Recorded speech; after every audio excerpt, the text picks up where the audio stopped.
Well guys, here is my video review of the National Cycles F-16 windshield.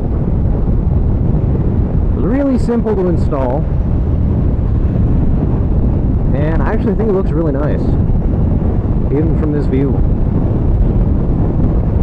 Anyways, it only comes in a light tint that I was able to purchase. And I have taken it on the freeway a few times, and it's pretty nice. It allows for full deflection of wind when you're tucked. Otherwise, it does help with lower speeds. Pushes the wind up over your head. But overall, it just does a really good job of keeping the wind down from hitting your face.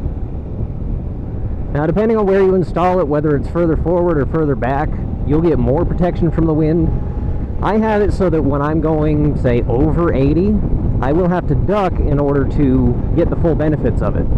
Now, going down the road, it does look like it's a little flimsy, but it really tends to hold its shape, stay in its position, and it's just overall an awesome addition to my bike. Now, I've been taking freeways here a lot more, and it's really helped because I'm not having to hold my head up the entire time. It's not being pushed around by wind as much. Now, when you get into the crouched position, you can't really see through this. It's very distorted, so best not to use it as much as possible.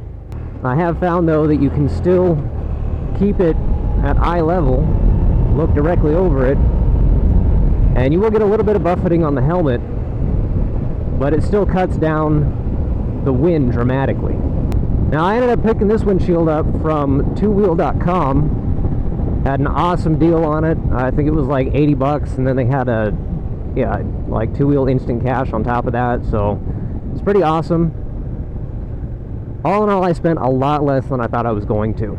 So I will go ahead and do a couple freeway runs, just so you can see how it holds up in high wind, and hopefully get the audio quality. I'll show you how much better it is compared to when I rode without one. And I'll include a clip of without one as well.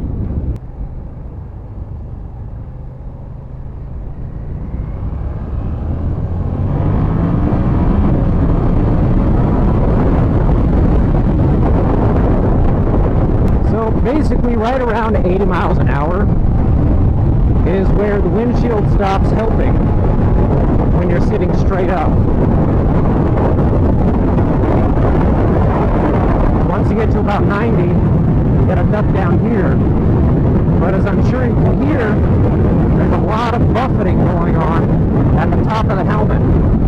If you duck down even further, that's when it's full protection. But you can't really see very well through it.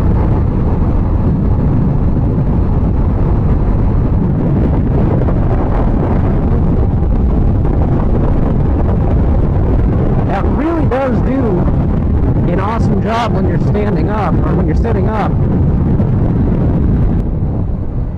and deflects a lot of air. For instance, it's no longer hitting my chest, it's no longer hitting my, well, about my chin area, but it does still hit the face shield and closer to the top of the helmet.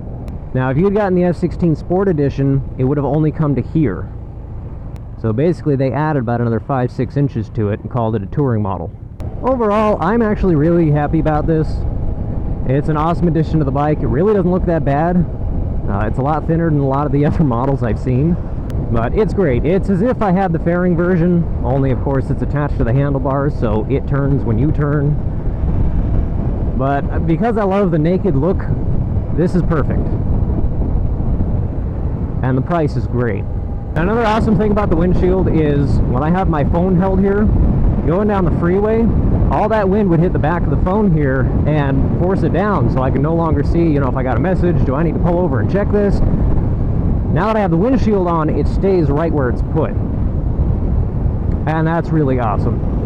But you can definitely tell putting your hand up here when it's windy, that there's no wind hitting any of this. It's just a perfect little pocket for you to put your head.